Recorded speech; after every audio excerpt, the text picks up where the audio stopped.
This is a journey into sound.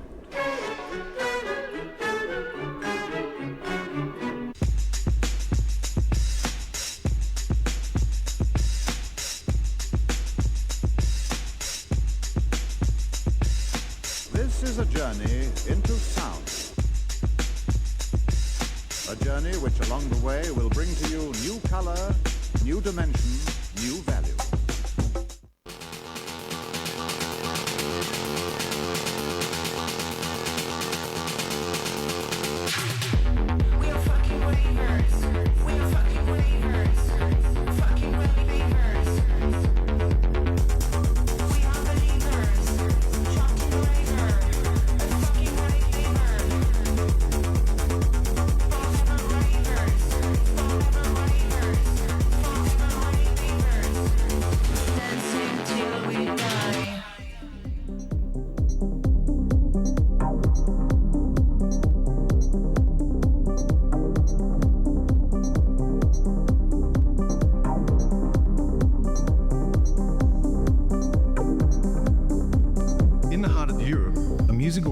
Was born. Welcome to A Journey into Sound, where we embark on a journey through the electrifying history of electronic dance music. We explore the origins of EDM in Europe, a tale of innovation, rebellion, and rhythm. The artists, they were enjoying a moment of creativity. And I found a lot of music that was being made in America wasn't being played in America. I just kept buying these records, whether they're made from Chicago, Detroit. Every record that I bought was an American import, and I was buying it and playing it in the UK.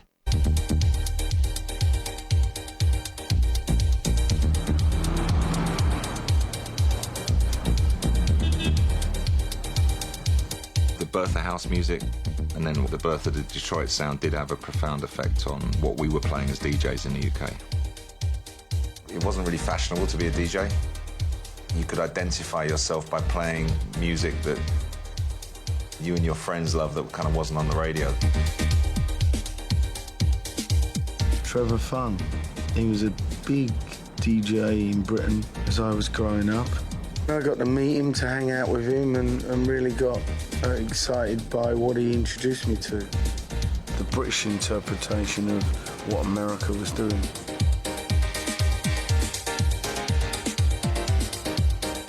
For the likes of me and Paul Oakenfold, we were more excited about change than we were about staying in our own lane. We were obsessed about innovation, hunting for music.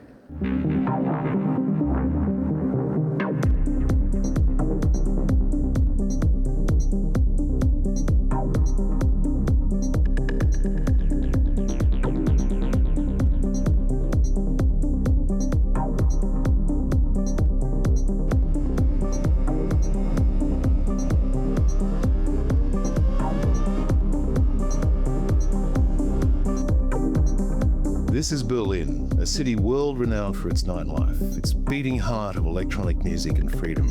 And at the center lies the Ring Bahn, a boundary encircling nearly every major nightclub at the core of the capital's party scene.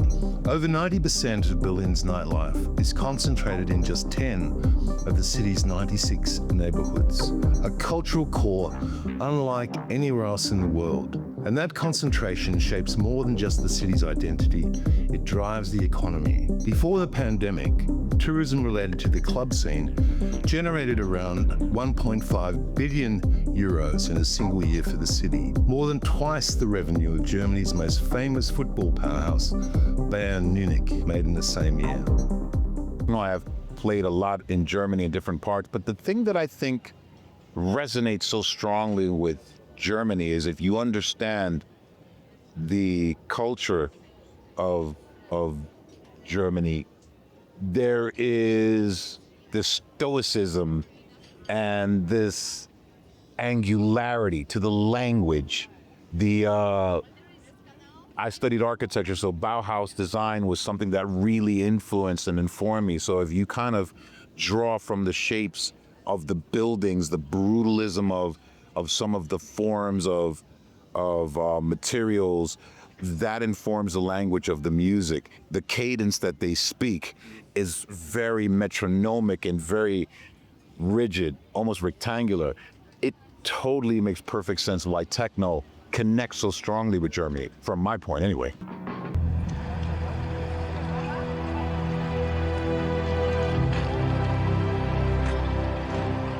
Mr. Gorbachev, tear down this wall.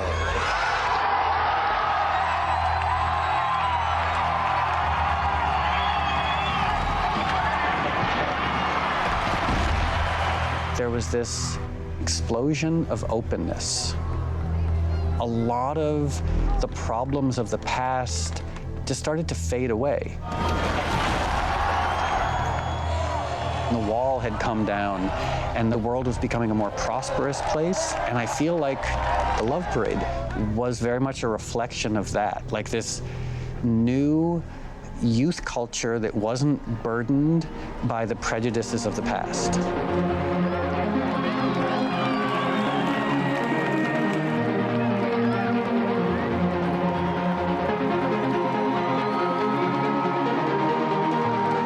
It started off very innocent, maybe 250 people. A couple of trucks going through the streets of Berlin, and they would just stop the trucks and just party.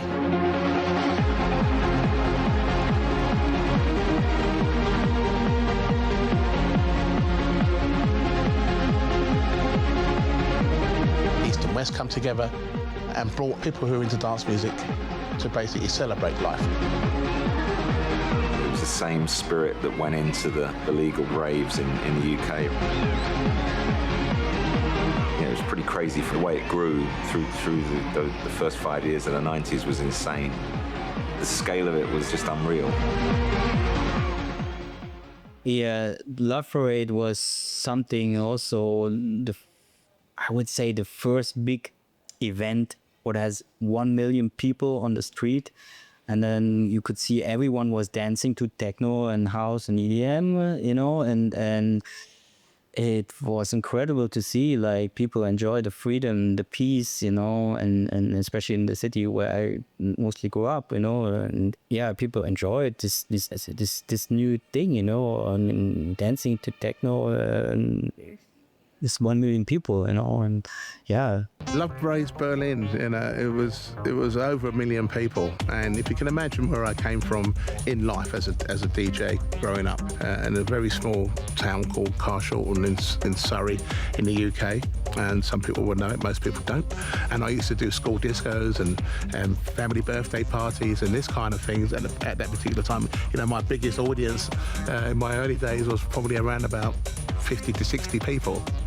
And then throughout my career, and eventually I ended up being invited to play at Berlin's Love Parade to over 1 million people, and basically being at the Brandenburg Gate. It's an area where the park is absolutely fantastic. It has a lot of rich history, as you can imagine. And here we are with me in the middle of the statual monument of where the DJs were performing from. And they have a kind of circular sound system around that. Had every record that I played had to count. Each DJ was only playing 20 minutes per slot. When I first did it, I didn't know what to think, to be honest with you, because I never really thought that my career would take me to such a place where we're now performing live to more people than the Rolling Stones were ever played to, you know, as a DJ. And for me, this was a testament to the celebration of electronic music right there. It was a phenomena, and nobody saw that coming.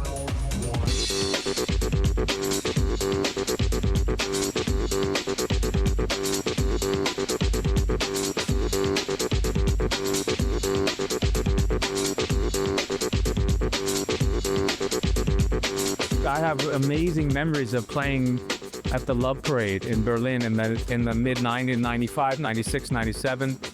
And when Don't Laugh, Higher States of Consciousness, and I Am Ready came out, it was such a pinnacle moment for me in my career, because I'm just this Philly guy starting to travel the world in the early 90s because of my music that I created as an artist and DJing instead of performing live.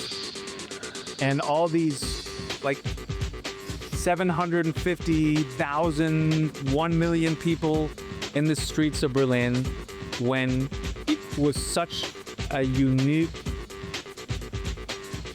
infantile stage of music, of electronic dance music, if you want to call it.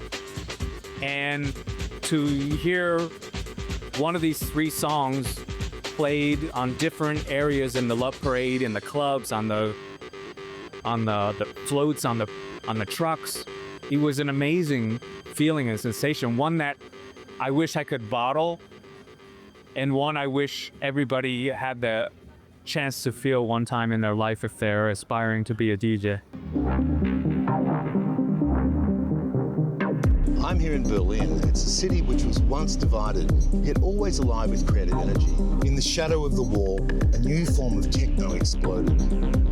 Abandoned warehouses and a disused power station, in the case of the Berghain behind me, became the playgrounds for experimental sounds, where DJs and producers forged a new musical frontier. Now, Berlin's electronic music scene is legendary. It's an unyielding epicenter of innovation, experimentation, and raw energy. And since the fall of the Berlin Wall, the city has been transformed into a global hub where underground culture thrives beneath the surface of this vibrant nightlife. And the city's techno scene isn't just about music. It's a movement rooted in rebellion, freedom, and artistic expression. Clubs like the Berghain stand as iconic temples of this underground universe where sound becomes a vehicle for transcendence and community. The Berghain stands as a testament to Berlin's progressive spirit, a sanctuary where the unconventional is celebrated. Join us as we delve into the magic and allure of this extraordinary place, where the night promises endless possibilities and the extraordinary becomes the norm. And within this fertile scene, a new generation of DJs and producers push the boundaries and redefine what techno can be. Among them, Patrick Grazer, known on stage as Answer Code Requests. And since joining the Berghain residency roster in 2012, Grazer's been synonymous with the city's innovative spirit. His hybrid approach, merging pad-driven harmonies, intricate breaks, and industrial textures, embodies Berlin's relentless quest for fresh sonic landscapes. Answer Code Requests' music is a reflection of Berlin's underground ethos, deeply experimental, yet rooted in dancefloor sensibilities. His releases on prominent labels like Ostgut, Ton and Dolly Deluxe, alongside his compelling DJ sets worldwide, showcase a producer who continually pushes the envelope. With an emphasis on sound design and atmospheric manipulation, Grazer exemplifies the city's dedication to sonic exploration, making him not just a Berlin DJ, but a vital voice in the global techno conversation.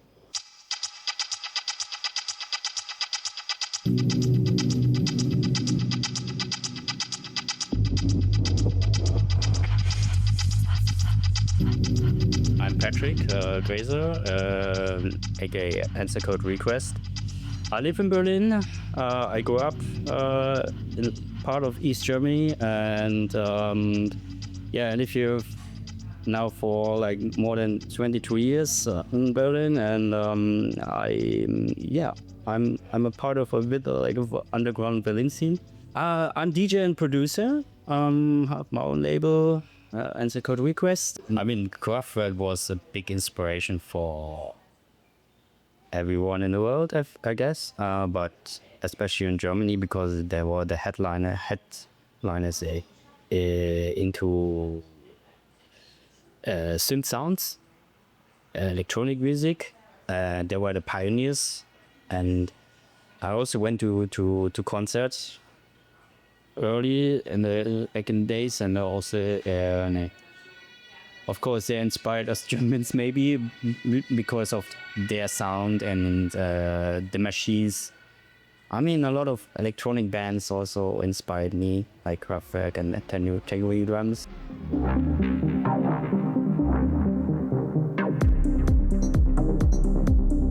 But really in the 90s, after re-education, it really starts also international people start, DJs, from all over Techno comes from Detroit, actually, and takes a little bit different turn gear, I would say, like more on that poor, and How did techno from Detroit come? Was it the people came here? I think it was the DJs. I'm not completely sure about that, but somebody must have brought it, so it started developing, like if you say, look at French, and they went to Quebec and they have a different kind of French, right? They're French. Yeah. So Berlin with its roughness and the concrete, and I guess the way it was. Yeah, I think there was, with techno particularly, and with techno originating in Detroit, it seemed to find a real kind of synergy with what was going on in Berlin, like the late 80s particularly. So the wall comes down in 89, and some of those very early, creators of techno from Detroit start getting invited to Berlin. Some of them moved there, of course, as well. And as did guys from Manchester. Richie Hawtin moved from the States to Berlin. There was something about the city. I think there was a synergy in shared experience of collapsing cities. Detroit had collapsed because the car industry had collapsed. And when I was there, I was taken to kind of those suburban areas that have gone back to farms, and they'd just been taken over by the wild. It's incredible. And Berlin had its own trauma with everything that they'd gone through in the division of the wall. And I think they just kind of felt a kind of kinship, those two cities. And they do feel quite similar, quite, sometimes in times I've been in Berlin because of the weather, perhaps quite grey and bleak and austere. And I think Detroit, from being there, it can be the same way. And that kind of minimal techno electronic just kind of hit there as well. And I think there was a lot of sexual liberation after, not just because of the wall, but, clubs like Trésor and Berghain and the Kit Kat Club and things that were happening had that kind of element as well. And the music just seemed to fit. I mean, first of all, after the wall came down, especially the East German part, they were like free. So people looked for something new. And in this time, the same time, something happened with empty buildings, because Berlin was cheap, Berlin was raw, Berlin was something, something open it, for the people, especially from the east part. But also the west part came together, and suddenly something new was developed, and something new was there, because Detroit Techno came to Berlin, and people started to rave in old buildings like Ewerk or Trésor, everything came up, different kind of clubs, buildings. And I think the history of Berlin, it was shaped, shaped the history itself. Once the wall came down, a lot of people were like, okay, what now? The doors opened, and jobs were gone. The economy of East Germany basically collapsed. So they packed their things. Most of the people didn't own anything, like real estate, because it was mostly state-owned. Lots of blocks and this, social housing. And then, this was so empty, and then the word spread around and to West Germany, and young people, especially young who didn't have the money, they said, oh, let's go to Berlin. Berlin is cheap and there are lots of apartments, and it wasn't yet clear who's going to own what, because a lot of us state-owned. So before all these causes started, and lots of people came here and they just moved into apartments that were just standing there, There was sometimes even furniture inside, of course. And a lot of artists, DJs, it was an amazing time. So sometimes they would just tear down a wall between two apartments and just create a bar, and you would have a small post-it downstairs, party tonight, third floor, like. After the war, yeah, exactly. I mean, that was different part of a time, because after the war, you had both sides, like East and West, because the army from Russia, the army from US, UK, France were there and build something new, especially after the war for the people. Yeah, but I think in the end of 70s and 80s, there was something like more freedom, open-minded people, also queer people, it came up, and yeah, I think that was something that people decided also to come here to Berlin and grow with the flow, I would say. End of I think it was 1976, David Bowie moved from LA, I think that's to Berlin, Schöneberg. I think he also moved with ED Pop together, and because he loses creativity, maybe, and also he wanted to escape the drug life, I think, and I think that was the time he realized that Berlin is the best city in the world now to give him this creativity for music, also inspiration, and also he could walk around without people came and who wants a picture or something, and also that is why I think he was more creative and found his life back, in music. Yeah, I think that you can see how people become more creative here in the city, where people are also not like only looking for someone, and not your fame is important. I mean, the city has also like a bit like a darkness here, and the raw part, and I think that was something. Maybe he found this influence here because of these bars and clubs, and this was he don't have in LA maybe, or New York. I mean, there's a lot of clubs as well in that time, but I think here, I guess he found a nice way to come back and calm down on that. Yeah. So I played at Berghain in Berlin, which is one of the most iconic clubs in the world. They're known for their strict dog policy. And, they open from Friday to Monday morning, straight. And they asked me to play there. It's an honor. You get asked to play there. You know what I mean? It's not about who you are. It's like, they don't care. So they don't need star DJs because, as long as they play good music and the experience. Yeah. My set was 8 to 12 in the morning. And I was like, what an experience. I'm fortunate and blessed to play regularly at Berghain. I've been playing there for, I don't know, the past 15 years now. And it's really a unique place. I try to tell my wife and my friends who had never been there about the club. And the only thing I can kind of compare it to is the freedom of what you heard of Studio 54 in New York in the 70s. I went inside of Berghain, it's very dark. It's dark, and it smells of everything. It's concrete. It's really what it really gets you. It's like really loud music. It's like this really hardcore, boom, boom, boom, the whole time. And lots of space. You walk around, lots of people. Most of the people are in their own world, on some kind of substance, people are just dancing and also having sex, and there's lots of things happening.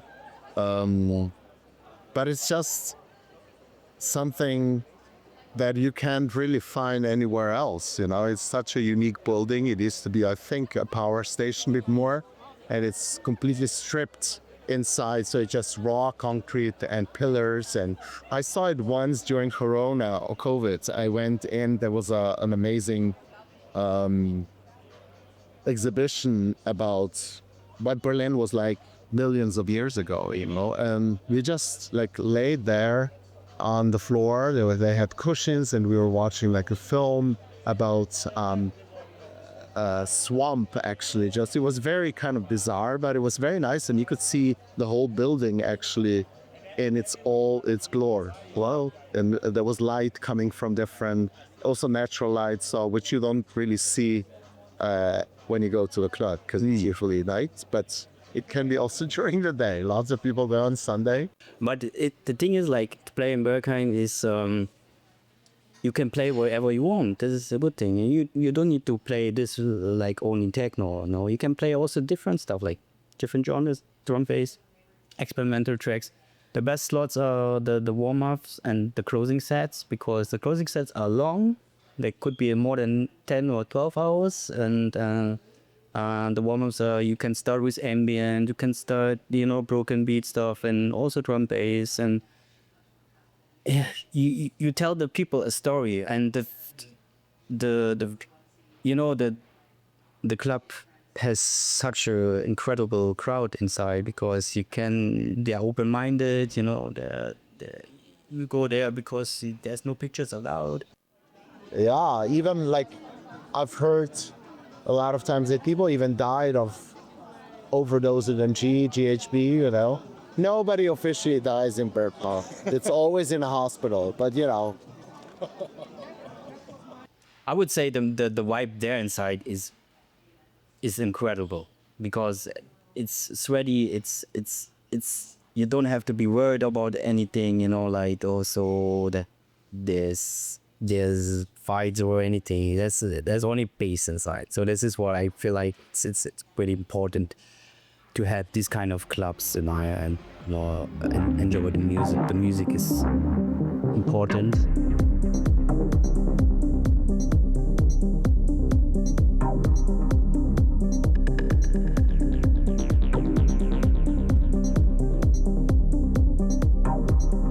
So this is the scene out the front of the famous Berghain.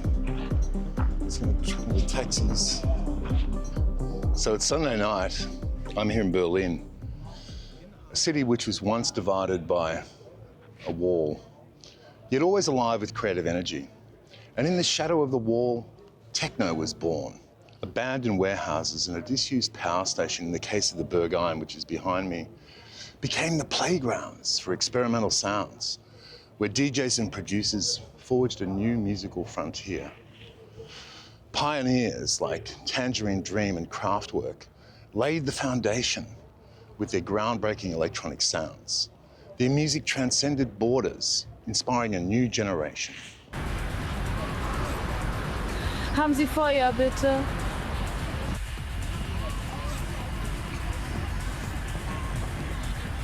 Woher kommst du? Wie heißt du? The building in front of me is a Stalinist fortress of Cold War concrete, floodlit with golden lights. A booming techno bass line is the structure's animated heartbeat. I eschew waiting in the queue and stride confidently past those in the line. I'm 30 meters away, every stride narrowing the distance between myself and the infamous gatekeeper of Berghain's secrets. Sven in all black stands there as a statue, but not the most famous doorman in the world. And I'm not waiting in line for now. I'm a line breaker. Dare. A calculation in motion. I'm not thinking about charm or apologies. I'm cataloguing the space between could be and is. The baseline thickens with each step, a measured march toward a verdict I'm about to hear or make. I breathe in the electric air, watch the door's edge catch the glow. And my thoughts drift to what it's like to hear a simple "yeah." The idea is a crisp hinge in the night, no fear, just the certainty of steps that don't take a backward step. I slide into the frame of Sven's view. Not a request, but a statement. Here I am, and I'm meant to be inside. Ja, komm's rein.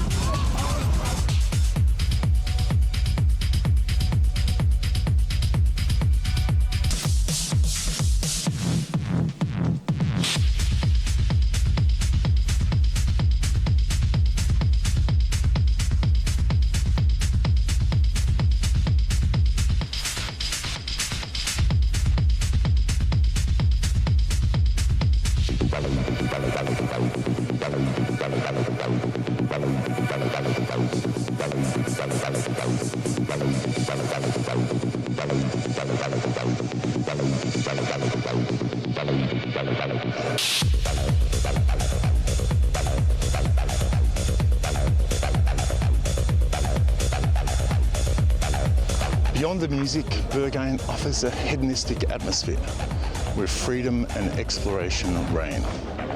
Dark rooms provide intimate spaces for personal encounters, shrouded in mystery and anonymity. Here, the intertwining of sex and drugs and music creates a unique environment where boundaries dissolve and new experiences unfold. Okay, danke. So I think we'll shoot from here. So it's true, everyone's wearing lead fetish wear. So welcome to the legendary Berghain, the pulsating heart of Berlin's nightlife. Nestled in a former power plant, this iconic club behind me beckons electronic music aficionados from all corners of the world with its raw electrifying energy. Inside, the world fades away as a carefully curated list of DJs transforms the space into a sonic playground. And over the weekend, like this weekend, it's Sunday night, it's 1 o'clock in the morning. Huh? I'm outside. The club's enigmatic door policy, which has been long under the eye of Sven, who was featured in John Wick 4, ensures an eclectic mix of revelers, united by a passion for music and community.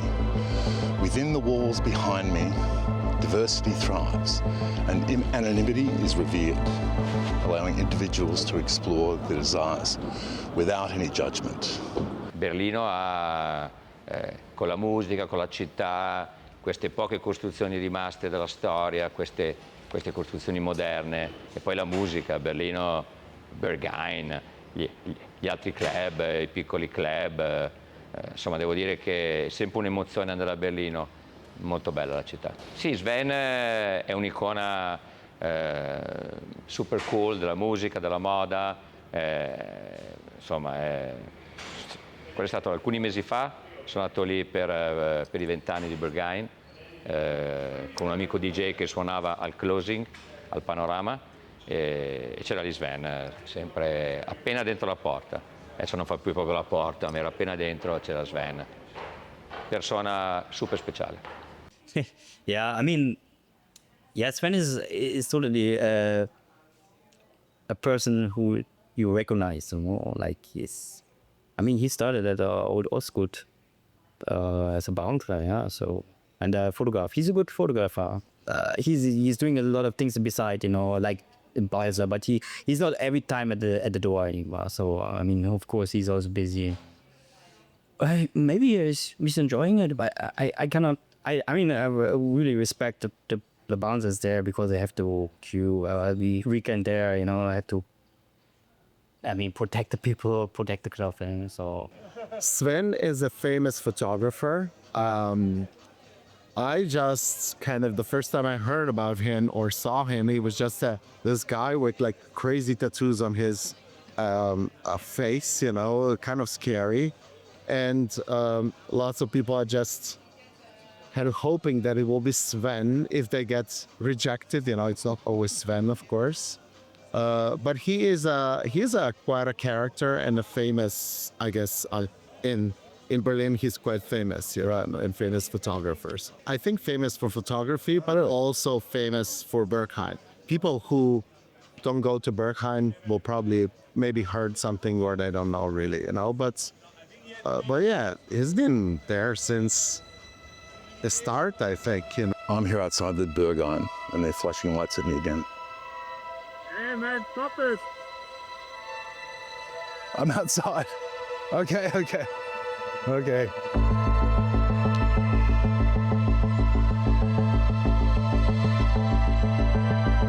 Just get chased away by the bouncers. They're hardcore here. These are Berghain security. They don't care about the embassy. But they don't care about the embassy. They care about the Berghain filming. They don't like filming. They tell me private property. I'm outside. It's not your property. I'm on the street. Inside, no. Yeah, I understand. But I wasn't inside,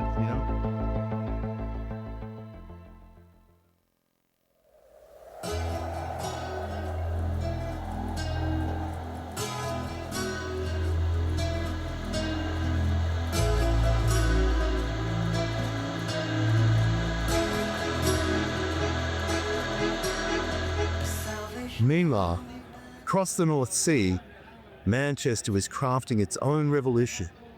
Here, house music found its place. The Hacienda Club became a beacon for this new wave, blending Chicago house with a local flair. Influenced by the Chicago scene, Manchester artists infused electronic beats with disco and soul. A cultural movement was born, uniting the people of the dance floor. It was conceived by Rob Kretzik and largely financed by the record label Factory Records. The band, New Order, label boss Tony Wilson. It was on the corner of Vickworth Street West and Albion Street, close to Castlefield, on the edge of the city. It was a nightmare that one would never want to waken from because it was also the best of dreams. It just turned into this kind of monster orgy of self-expression. For the first 5 years, we were probably the only ones who went. The great cultural change comes with the Ibiza experience, working class northern kids, spring, summer 88. That culture and that culture collided, and the fact that it collided on the dance floor of the Hacienda, it's just fucking wonderful.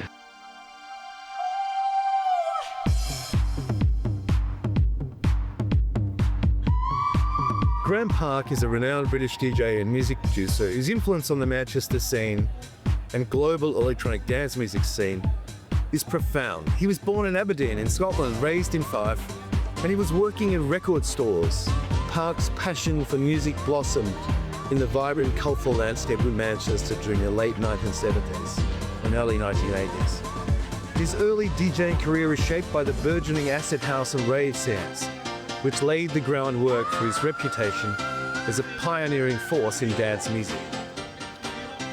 Park is best known for his long-standing association with the legendary Hacienda nightclub, one of the most iconic venues in dance music history.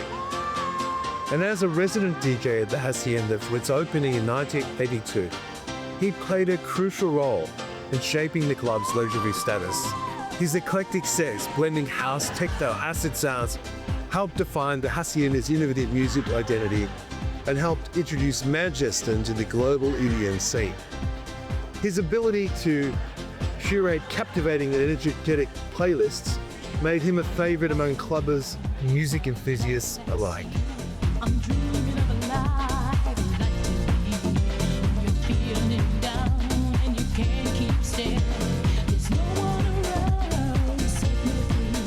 There's always been a fantastic vibe in Manchester. It's a very kind of creative city, not just musically, but culturally, art, stage performers. Manchester is a hub for immense creativity, and Factory Records, Tony Wilson, Rob Gretton, New Order, setting up a nightclub was just a bizarre idea. Why would a record company set up a nightclub? But they did. The Hacienda Must Be Built is the where the name came from, a quote from a novel. Everyone thought this is a bit mad. I was living in Nottingham and I was a massive Factory Records fan. I would travel up to the Hacienda from Nottingham just to see the club that Factory Records had opened. Had its own catalogue number, FAC 51. It didn't really work as a club. It was more of a place for like-minded people to go and hang out and see bands that like a certain ratio, New Order, Crispy Ambulance, like independent bands, up-and-coming bands. So for live gigs, it was a great place. But for the club nights were kind of hit and miss and didn't really work until, that is, 1988 and acid house, Detroit techno, ecstasy. And then there is the remarkable Antonella Gambotto Berg, who is an extraordinary author, a novelist, and a world traveller whose creative journey continues to inspire. She was raised in Sydney but is now based in the UK and is renowned for her evocative writing, compelling storytelling. She's captured readers worldwide with her insightful exploration of human nature and emotion. Recently, Antonella has expanded her artistic horizons to embrace music debuting as an amazing vocalist and songwriter for the project, Mama featuring Antonella. Her debut album, Apex Predators, has garnered critical acclaim for its raw emotion, poetic lyricism, and haunting melodies. As a mother and a global explorer, her life experiences breathe authenticity into her music, creating a powerful and intimate listening experience. Antonella's multifaceted talents and fearless artistic spirit exemplify a relentless pursuit of self-expression. Whether it's through her literary work or her evocative music, she continues to push boundaries and redefine what it means to be a creative force. Her recent success with Apex Predators underscores her profound ability to connect deeply with audiences worldwide.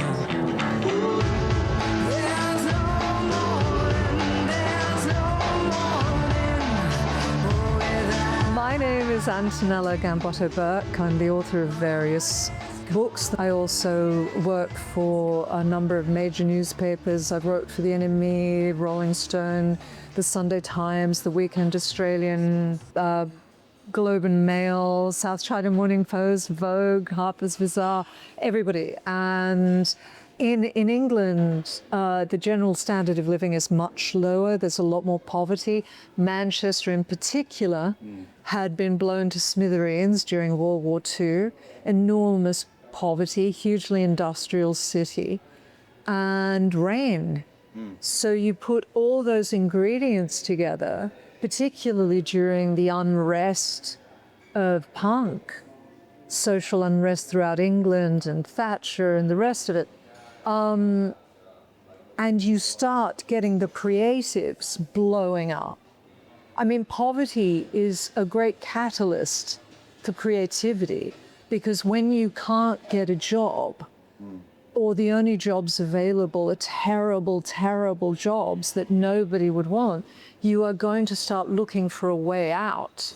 And you end up with someone like Morrissey, who failed school tremendously and is the son of Irish immigrants. So were the Gallagher brothers, you know, who their mothers were, what was Peggy Gallagher? I think it was a cleaner or something. I don't quote me on that, but I think she was. Everything lined up, the stars aligned really. You had this amazing industrial looking venue that held 2,000 people that was designed by Ben Kelly, that was just a really nice space. It didn't look like most clubs. Most clubs were dark, lots of red velvet, lots of crow carpets. But Hacienda was light and airy, pale blue, grey, the legendary black and yellow stripes, black and red stripes as well. Yeah, I think it's carried in the grooves of the records. I think that's how it's coming over. There was, you know, the early Chicago labels like Trax, like very mid-80s, were starting to put some of these records out. And then you get people like Graham Park, young kid in Nottingham in a record store, hearing these records. I remember the first time I heard it, it was like nothing else I'd ever heard. I mean, I say there's connections to disco, and a lot of that kind of soulfulness maybe came back in later. In the beginning, they're very stripped down, very sparse sounding records. Alien sounding thing. You know, the techno from Detroit had a very futuristic alien sort of sci-fi edge to it, which kind of wouldn't work in a kind of nightclub with carpets and metal rails, and we had to wear a tie and your school shoes to get in. It did work at the Hacienda, because the Hacienda was an industrial space playing on industrial ideas. So you bring in that industrial music from another industrial city, and it all kind of works together.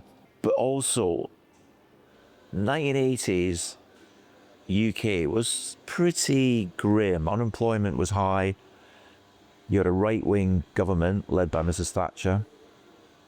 And people, you know, it wasn't, the UK wasn't the fantastic metropolis it is now, even though you could argue things have kind of gone down a bit.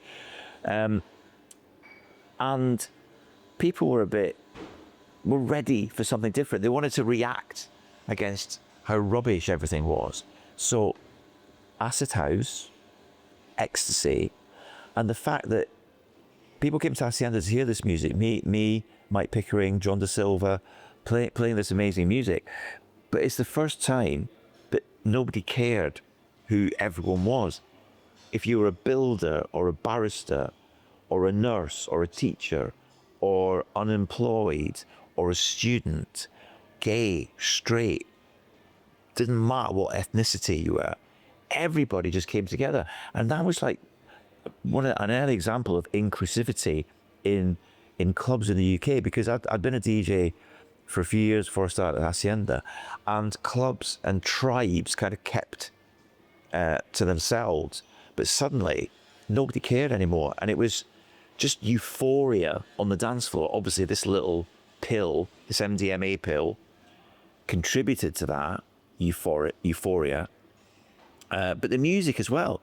But it was the space. I think it was because it was in Manchester. It was a place for people to congregate, like-minded people, get together and just lose their minds. That's exactly what it was. I definitely agree with the theory that house music wouldn't have exploded like it did without the drug ecstasy. The two went so much hand in hand because of just the idea of the ultimate escapism and the ultimate positivity.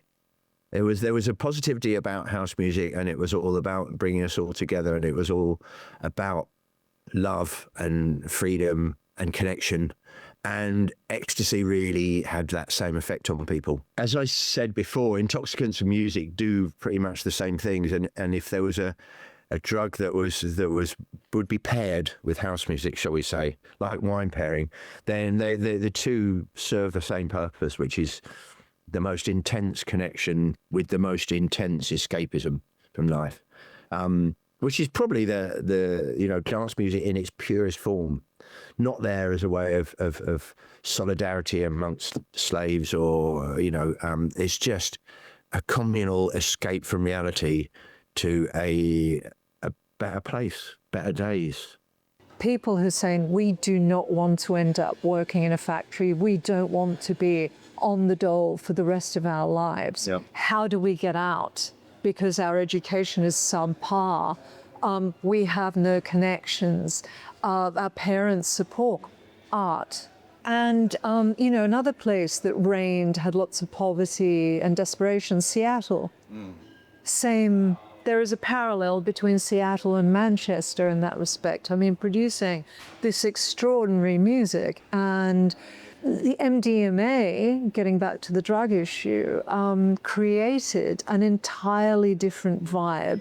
So instead of the desperation and grimness, you still had that desperation and passion and grimness, but when you threw ecstasy in the mixture, it became transcended, and the music changed from the kind of hard, German techno. And, if you want to sort of hopping a little bit over to Germany, once again, you had the post-war techno, really electronic music with the guys who were in Kraftwerk, really began in the late 60s. But once again, you had the darkness and grimness of post-war Germany, the shame, the poverty, everything. So we're looking at these ingredients, and they're spectacular when it comes to music. And I went in, and the difference between when I'd been there in February was just tenfold. There was this, everyone that looked different. For a start, everyone was dressed in really bright coloured baggy clothes, whereas a few months earlier, people were just kind of barely dressed up. They were dressed down. It was the Smiley logo was everywhere, bandanas, girls in bikini tops and denim shorts, lads with baggy jeans and baggy t-shirts. But as I walked through the club to go to the DJ booth, I was aware of the atmosphere being really intense. But everyone had this mad look in their eyes. It was like, whoa, what's happening here? Yeah, Mike's got a point. Things are a bit different. So I go up to the DJ booth, knock on the door. Mike opens the door, and he's dressed like everyone, this mad, baggy stuff. And he's got this mad look in his eyes. I'm like, what the hell? And he grabs me, pulls me in the booth, and gives me this mad hug. Now, this is 1988, and men hugging each other was a bit odd back then. It really was. But he really pulled me in and gave me a big hug. And then said, "This is why I told you you had to come up." Then he goes in his pocket, gets a pillow, breaks it in half, and goes, "You've got to have half of this." And my girlfriend at the time was like, "Oh, okay." I mean, I said, "Drugs? I don't do drugs." But my girlfriend at the time, she had the half. So I went, "Oh, okay then." So I had the half. 20 minutes later, I suddenly realized what was happening. Mike played a record called The Party by Craze. Yo, I'm going to the front. Excuse me. Excuse me. Excuse me. Hey, come on, buddy. Come on. You're stepping all over my shoes here. Come on, stop it. Stop pushing. We're here. And as the piano built up and this voice started going, "Hey, is this where the party's at?" And I was like, whoa, oh my God. And then I got it. And then, of course, I had an amazing night. And then the next 3 weeks, I fully understood what was happening around it.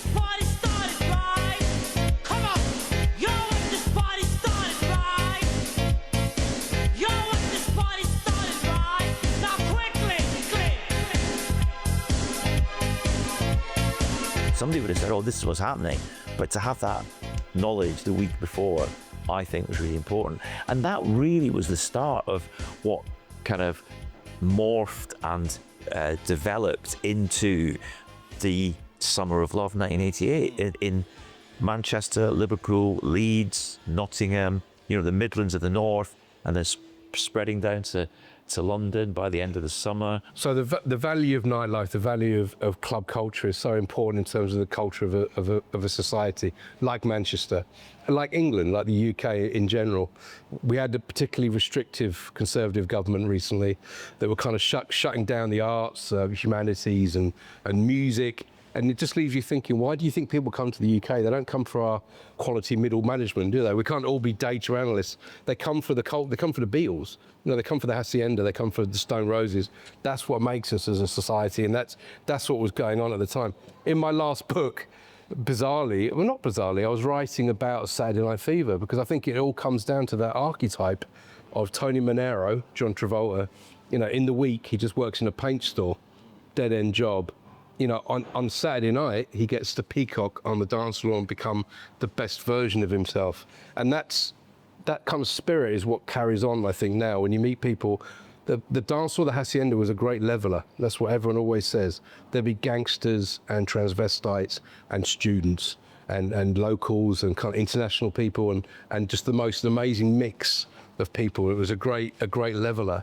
And as human beings, we're very sociable animals. We want to meet other people and be around other people. And that's the importance of what nightlife offers, because you're not going to bump into people by the photocopier at 3 PM. You might bump into somebody in the toilets at 3 AM. That's where their life is really going on. The thing with Hacienda was, it was never planned properly. It was a mad idea. Let's open a club. Or Tony Wilson and New Order, let's open a club. And it was a venue. The Acid House Revolution, the Summer of Love, just was never planned. So the Hacienda happened organically. Like any organic things, it flourished and grew, but ultimately kind of tailed off. Now, there were issues with gangs and drugs, so much so that in 91, I think it was 91, might have been 92, Tony Wilson took the very brave decision to publicly announce that he was closing the Hacienda because he couldn't guarantee the safety of his staff and the public. And he did that very cleverly before being closed down. So kind of, getting hold of a situation before it got out of hand. And all these cities, I think, Detroit, Chicago to an extent, Manchester, Berlin, are all recovering. They're recovering from different traumas, I think, and music has been important in that process. The Hacienda, for me, I was in New York City buying all these imported house records that were coming from the UK with guys like Mike Pickering, T-Coy, I believe I'm trying to remember the name of those labels. I think it was Fact 51 at that point in time. I wound up going to play at the Hacienda. And what was amazing to me when I played the Hacienda for the first time, I played with Frankie Knuckles and with David Morales in this one particular tour very early on.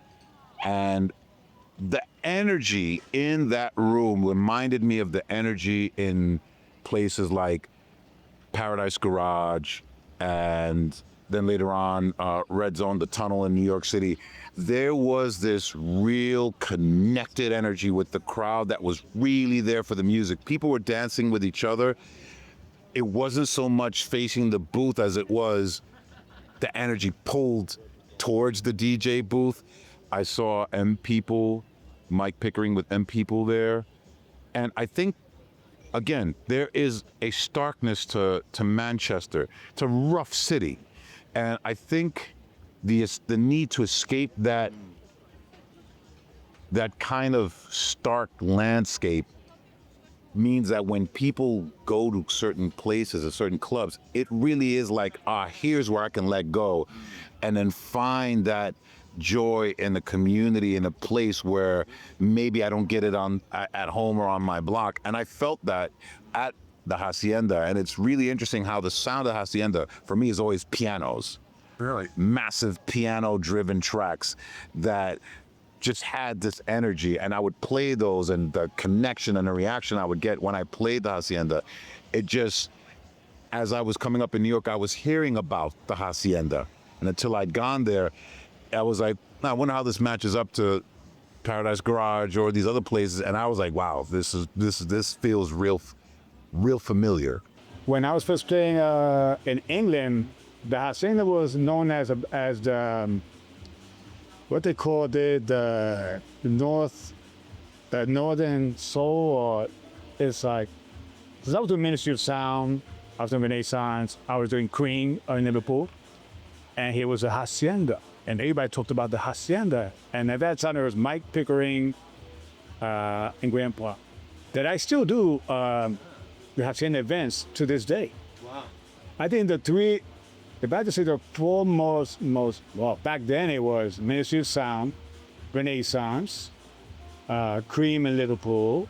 The nightlife scene has been the heart of my entire existence. I remember I'm not from Manchester, I should say that. I'll be very clear that I'm a Londoner. I came up to university to Manchester University, like a lot of us did. A lot of us blew in and then just discovered everything that was going on here and fell in love with it. 1989 was a very important year in Manchester, the Stone Roses, the Happy Mondays.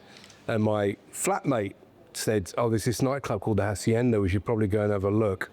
And I went at some stage at the end of the 80s and I never went home. Another thing that I think unites cities like Manchester with Berlin, and Berlin obviously has been through its own traumas, political and cultural.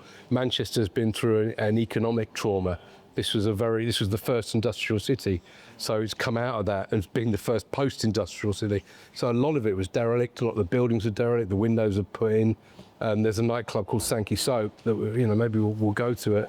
That was it was the boonies. There was no lights. All these buildings were empty. There was nothing. There used to be old factories and mills, and the people that were putting the life back into those buildings were the entrepreneurs, the club people, the creatives.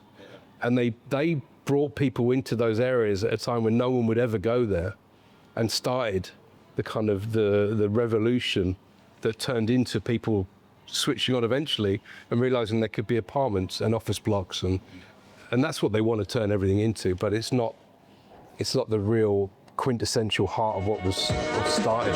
Technological advancements played a crucial role too. Synthesizers, drum machines and sequencers opened new sonic possibilities, empowering artists to push boundaries. The rise of rave culture in the late 1980s and the early 90s propelled EDM into the mainstream. Raves became cultural phenomena, offering liberation and unity. Festivals like Love Parade and Creamfields symbolized the global reach of EDM, bringing together thousands from diverse backgrounds in a shared musical experience.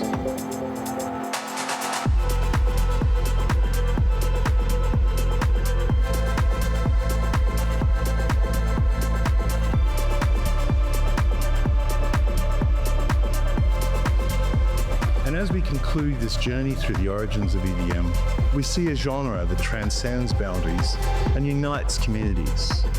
From the underground scenes of Berlin and Manchester, the legacy of these pioneers set the stage for a global movement. Join us in the next episode as we explore EDM's breakthrough into the mainstream culture and its impact on the world stage.